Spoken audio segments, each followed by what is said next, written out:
Johnny liver ఒక show జరుగుతుంది. Hindi heroes అందరూ వచ్చారు. ఆయనకి ఒక పాత్ర ఇచ్చారు. ముగ్గురు పాత్ర నువ్వు ఒకడే చేయాలి. ఏమిటి అని అంటే తల్లి, తండ్రి, కొడుకు. తండ్రికేమో స్ట్రోక్ వచ్చేసింది, షేక్ అవుతున్నాడు, కాళ్ళు చేతులు ఇలా బెండ్ అయిపోయింది, మాటలు నత్తి వచ్చేసింది, ఏం మాట్లాడుతున్నాడో అర్థం కావట్లేదు. కొడుకు వచ్చి మెడిసిన్ తిను, తర్వాత ఆహారం తీసుకో అంటే ఆయన చెప్పలేకపోతున్నాడు. ఒక్కడే చేస్తున్నాడు, అది చెప్పలేకపోతున్నాడు. నాకు మెడిసిన్ వద్దయ్యా, నీ చేత్తో నాకు అన్నం తినిపించు అని అంటున్నాడు. ఆయనే చేస్తున్నాడు అక్కడే. నీకు చెబుతున్నాను కదా, ముందు మెడిసిన్ వేసుకో కొడుకు అంటున్నాడు. ఆయన షేక్ అయిపోతూ అయ్యా మెడిసిన్ వద్దయ్యా అంటున్నాడు. అంటే ఈ అబ్బాయి అంటాడు, మమ్మీ రా, ఈయనేం చెబుతున్నాడు అర్థం కావట్లేదు నాకు, నేను ఒకటి చెబుతున్నాడు అని అంటే మమ్మీ వస్తుంది, ఆయనే చేస్తున్నాడు. ఆ ముగ్గురు పాత్ర ఆయనే చేస్తాడు. మమ్మీ వచ్చింది, మమ్మీ మాట్లాడుతుంది, బాబు ఆయన మాట నీకు అర్థం కావట్లేదా, ఆయన మాట నీకు అర్థం అవ్వట్లేదా, చిన్నప్పుడు నువ్వు ఎలా మాట్లాడినా, ఏ విధంగా మాట్లాడినా నిన్ను అర్థం చేసుకునేవాడు రా మీ నాన్న. నువ్వు ఏం మాట్లాడినా సరే నాకు అర్థం కాలేదు నాన్న అని అనలేదురా. నువ్వు ఎదిగిపోయావు కదా, పెద్దోడు అయిపోయావు కదా, నీకు ఇప్పుడు అర్థం కాదు. ఆయన చెబుతున్న మాట ఏంటో తెలుసా, మెడిసిన్ అక్కర్లేదు నాన్న, నీ చేత్తో ఒక ముద్ద పెడితే చాలు అని చెబుతున్నాడు రా అని 3 పాత్ర వేశాడు. దేవునికి స్తోత్రం, హల్లెలూయా. పెద్దోడైపోతే మర్చిపోతాం. ఎందుకంట కుమారుడు కావాలి, కొడుకు ఎందుకు కావాలంట చెప్పండి. ఏంటండి వృద్ధాప్యంలో ఏం చేస్తాడు అండి? వృద్ధాప్యంలో ఏం చేస్తాడమ్మా? మీ కొడుకు గురించి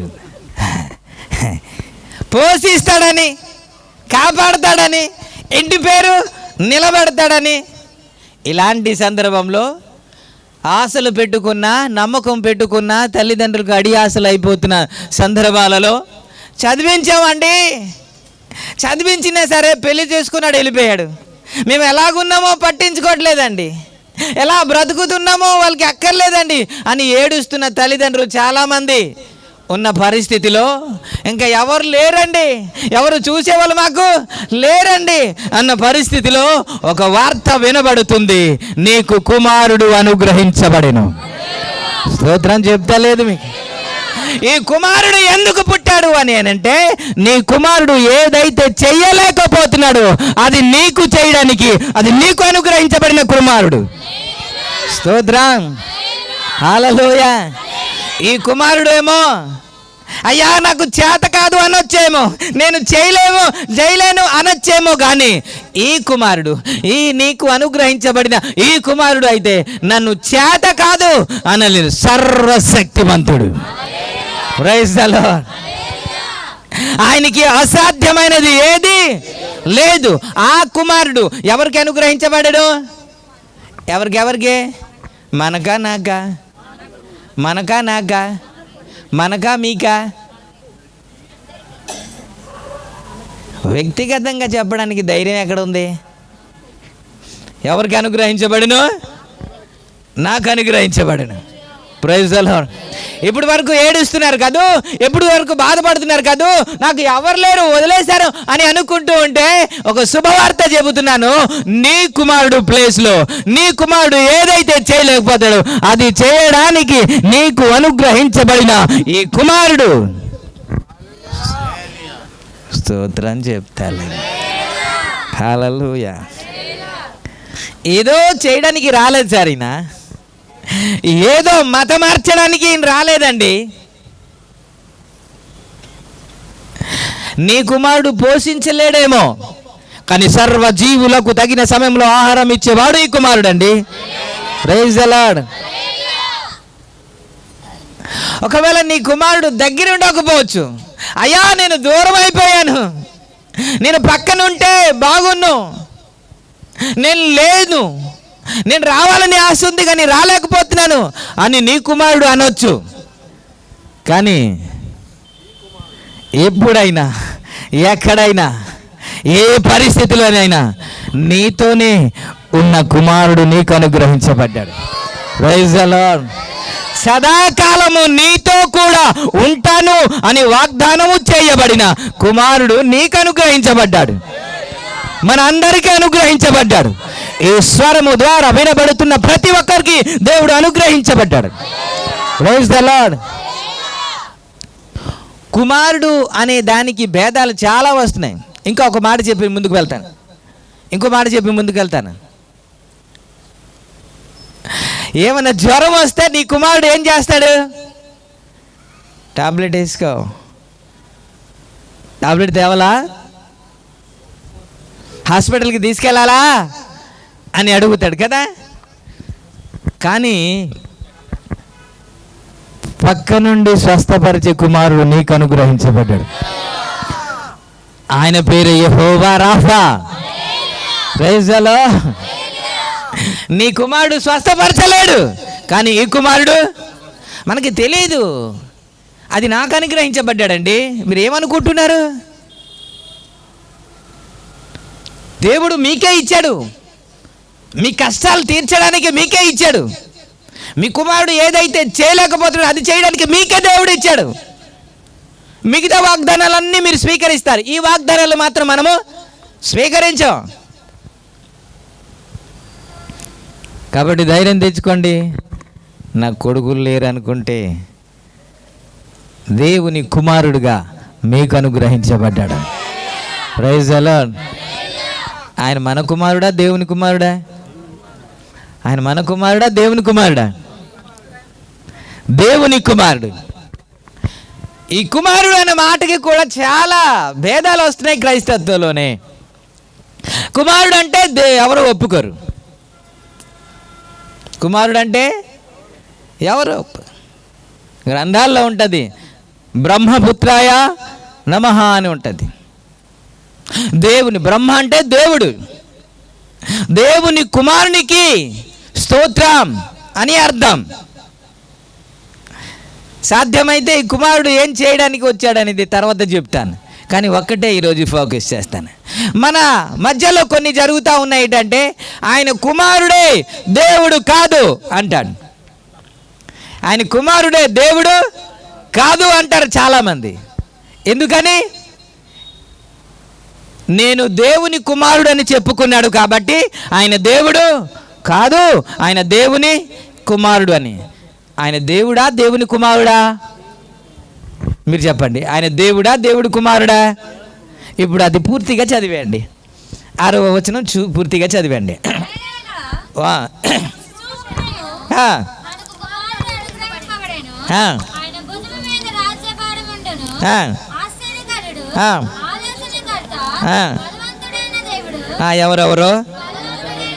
ఎవరెవరు?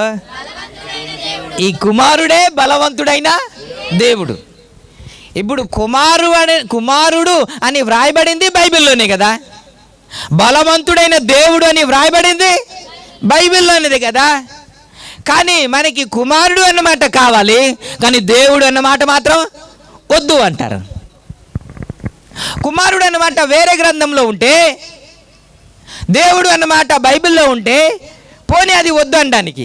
2 బైబిల్లోనే ఉంది కదా, 2 వ్రాసింది పరిశుద్ధాత్మ దేవుడే కదా. కానీ ఎలా తీసుకుంటున్నారంటే ఒకటి కావాలి ఒకటి వద్దు, ఏది అనుకూలంగా ఉంటుందో అది కావాలి. ఏమో ఎక్కడెక్కడో కార్యం జరుగుతుందేమో, అందుకే ఇలా జరుగుతుంది. Praise the Lord. ఎవరి హృదయంలో మంట కలుగుతుందేమో, అందుకే ఇలాగ అవుతుంది. Praise the Lord. హల్లెలూయా.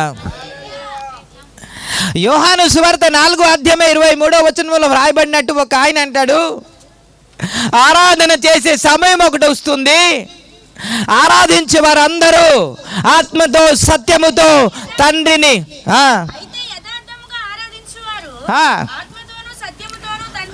ఆత్మతోనూ సత్యముతోనూ తండ్రిని ఎవరిని తండ్రిని ఆరాధిస్తారు అన్న మాట ఉంది కదా.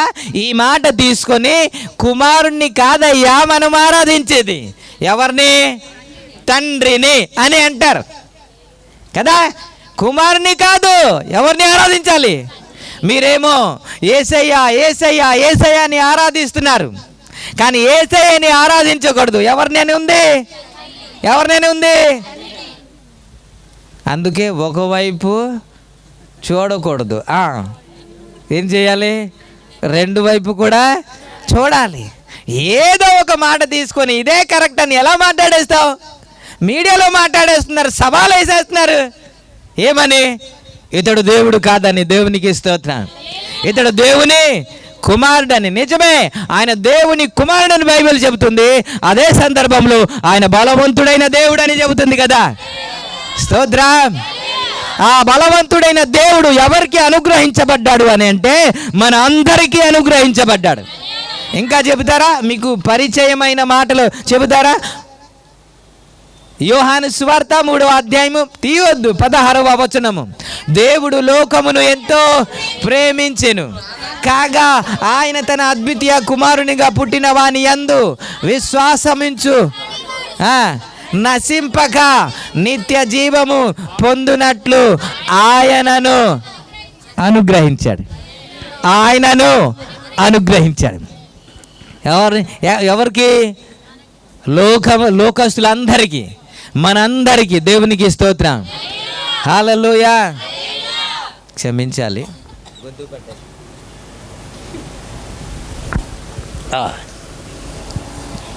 కాబట్టి ఒక్క మాట పట్టుకుని ఏమంటారంటే తండ్రినే ఆరాధించాలి.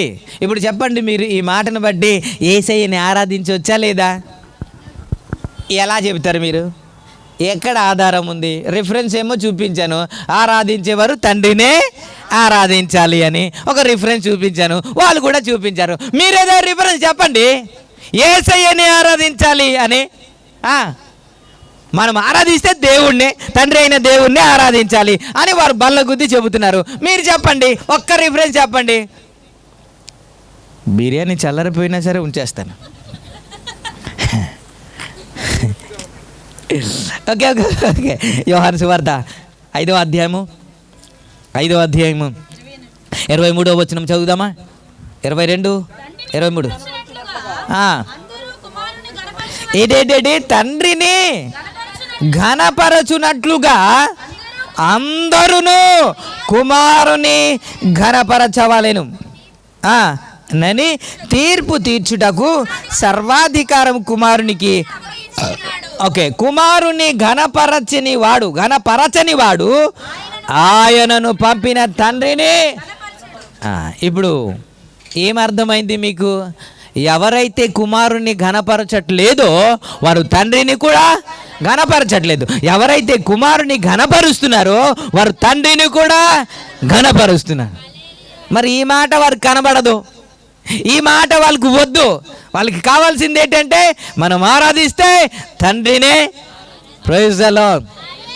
వారి బాధ, వారి బోధ అంతా ఏంటి అని అంటే యేసయ్య దేవుడు కాదు అని చెప్పడానికే. యేసయ్య దేవుడు కాదని చెప్పడానికే ప్రయత్నం చేస్తున్నారు, కానీ నా యేసయ్య సృష్టికర్త. Praise the lord. ఆయనే దేవుడు అని బైబిల్ చెబుతుంది కదా.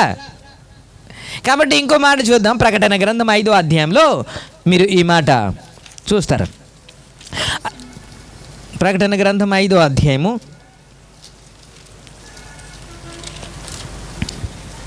అక్కడ మీరు అలా చూస్తూ ఉండండి. 5వ అధ్యాయంలో సింహాసనం మీద మొదటి వచనం మరియు లోపటను వెలుపటను వ్రాత కలిగి 7 ముద్రలు గట్టిగా ఒక గ్రంథము సింహాసనమందు ఆసీనుడై ఉండు వాని కుడి చేత చూచి తిని అన్నమాట. ఓకే, తండ్రి అయిన దేవుడు సింహాసనం మీద కూర్చుని ఉన్నాడు. ఆయన చేతిలో ఒక గ్రంథం ఉంది. అది విప్పడానికి ఎవరికి శక్తి లేదు అని తెలిసినప్పుడు యోహాను ఏడుస్తున్నాడంట. ఏడుస్తూ ఉంటే, అయ్యా నువ్వు ఏడవద్దయ్యా, గొర్రె పిల్ల అయిన వధించబడి మరలా తిరిగి లేచిన గొర్రె పిల్ల అధికారం పొందుకున్నాడు, ఆయనకే ఈ అధికారము ఉన్నది అని చెప్పిన తర్వాత 8వ వచనం నుండి ఒకసారి మనం చదువుకుందాం. ఆయన దాన్ని తీసుకున్నప్పుడు ఓకే, 7వ వచనం నుండి ఆయన వచ్చి సింహాసనమునందు ఆసీనుడై ఉండు అని కుడి చేతిలో. ఆయన అంటే ఎవరంటే గొర్రె పిల్ల, వధించబడిన గొర్రె పిల్ల అనగా యేసు. ఆ యేసు కుడి చేతిలో ఎవరి చేతిలో ఉంది? తండ్రి అయిన దేవుని చేతిలో ఒక గ్రంథం ఉంది. అది తీసుకొని ఇప్పుడు ఏం చేస్తున్నాడు చదవండి.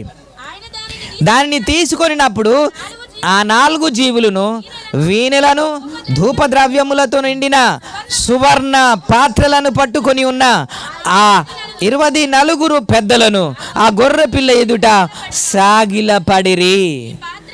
ఈ పాత్రలు పరిశుద్ధుల ప్రార్థన. ఆ పెద్దలు నువ్వు వధించబడిన వాడవే, నీ రక్తం ఇచ్చి ప్రతి వంశంలోను ఆయా భాషల మాటల వాడి ప్రతి ప్రజల ప్రతి జనములోను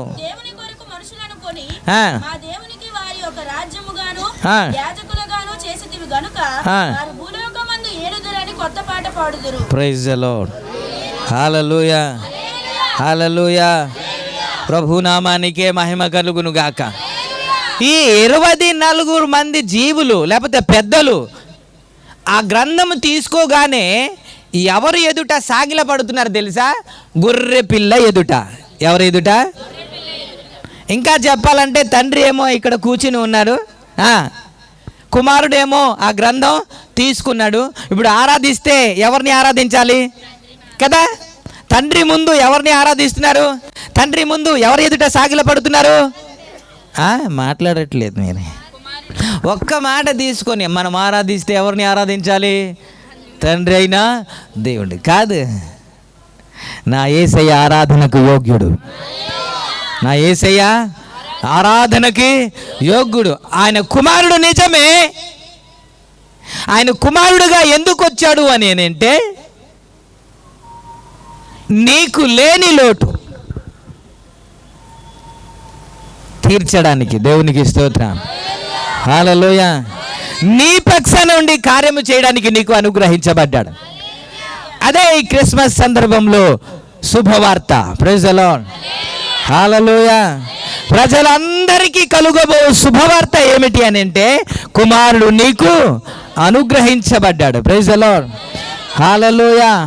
నిన్ను రక్షించడానికి నీకు అనుగ్రహించబడ్డాడు, నిన్ను పోషించడానికి నీకు అనుగ్రహించబడ్డాడు, నిన్ను స్వస్థపరచడానికి నీకు అనుగ్రహించబడ్డాడు, నిన్ను ఆదరించడానికి నీకు అనుగ్రహించబడ్డాడు, నీకు సమాధానం ఇవ్వడానికి నీకు అనుగ్రహించబడ్డాడు. ప్రైజ్ ది లార్డ్, హల్లెలూయా. నువ్వు నడవలేని పరిస్థితిలో ఉండేటప్పుడు నీ చేతులు పట్టుకొని నడిపించడానికి నీకు అనుగ్రహించబడ్డాడు. అందుకే పాడతాను, నడిపిస్తాడు శ్రమలోనైనా. Praise the lord. శ్రమలో నడిపించడానికి నీకు అనుగ్రహించబడిన కుమారుడు అండి. నేను అనుకుంటాను ఇప్పుడు కుమారులు ఎవరండి చేతులు పట్టుకొని నడిపిస్తారు? వస్తే రా, లేకపోతే టాబ్లెట్ కావాలా చెప్పు తెస్తాను, లేకపోతే మానే. ఈ కుమారుడు అలాంటి కుమారుడు కానే కాదు. నీ బలహీనతను చూచి ఈ రోజుల్లో కుమారులు ఏంటంటే ఆస్తి కొరకు ఒక ఆయన తల్లిదండ్రులు స్టేషన్కి వెళ్ళారు. అయ్యా మాకు ప్రాణహాని ఉందయ్యా అంటే ఎవరండి? ఇరుగు పొరుగు వాళ్ళంటే కాదండి. మరి మీ బంధువులు అంటే కాదండి. మరి ఎవరంటే పక్కన శత్రువులు అంటే కాదండి. ఎవరంటే నా కొడుకే అంటాడు ఆయన. ఎవరు? ఆస్తి కొరకు పిల్లలు తల్లిదండ్రులు చంపేస్తున్నారండి. ఒక ల్యాప్టాప్ ఆడుతూ ఉంటే రేయ్ ఎందుకు ఆడుతున్నావు అంటే కత్తి పట్టుకుని తల్లిని చంపేశాడండి. ఈ వార్త మీరు చూడట్లేదేమో, నిజమే, భయంకరమైన వార్త. ఈ కుమారుడు ఎవడు తెలుసా? చంపే కుమారుడు కాదు, నీ కొరకు ప్రాణం పెట్టే కుమారుడు. Praise the lord. నీ బలహీనతను ఎత్తి చూపించే కుమారుడు కానే కాదు, నీ బలహీనతను భరించి నీకు సహాయం చేయగలిగిన కుమారుడు నీకు అనుగ్రహించబడ్డాడు. Praise the lord. ఇంకా చాలామంది కుమారులు ఏంటంటే ఆస్తి కావాలి, ఏం కావాలి? ఆస్తి కావాలి, వాటా. మంచి యాడ్ ఇస్తూ ఉంటాడు. చావు బతుకులో తండ్రి ఉన్నాడు, అవుతున్నాడు, ఇంకా సెకండ్లో చనిపోతాడు. సెకండ్లో చనిపోతే దస్తావేజులు అన్నీ తెచ్చారు, అయ్యా ఈ ఇల్లు, ఈ స్థలాలు, ఈ బిల్డింగ్లు, ఇవన్నీ దస్తావేజులు తెచ్చి ఒక్కసారి సంతకం పెట్టాయి అని అంటారు. ఆయన కూడా సరే చచ్చిపోతున్నాం కదా అనేసి పెన్ను పట్టుకొని ఇలా సంతకం పెడతారు. సంతకం పెట్టగానే టప్మని చచ్చిపోతాడు. ఈలోగా చిన్న డ్రాప్ పడింది ఆ సంతకం మీద, ఆ సంతకం చెరిగిపోయింది. అంటే ఆ పెన్ను గురించి ఆడది. Praise the lord. ఇప్పుడు చచ్చిపోయాడు, ఇప్పుడు ఏం చేయాలి? సంతకమేమో చెరిగిపోయింది, ఇప్పుడు ఆయనేమో చచ్చిపోయాడు, ఇప్పుడు ఏం చేయాలో తెలియదు. కానీ ఈ కుమారుడు నీ ఆస్తి కొరకు వచ్చిన కుమారుడు కాదు, తన ఆస్తినే నీకు ఇవ్వడానికి వచ్చిన కుమారుడు అండి. Praise the lord. నీ పేదరికం నుండి ధనవంతులు కావాలని తానే దరిద్రుడుగా మారిపోయిన కుమారుడు అండి ఈయన. స్తోత్రం. కాబట్టి ఎక్కువ సాగదీస్తే బాగోదు. ప్రభు ఈ మాటలు ఆశీర్వదించును గాక. ఆమేన్.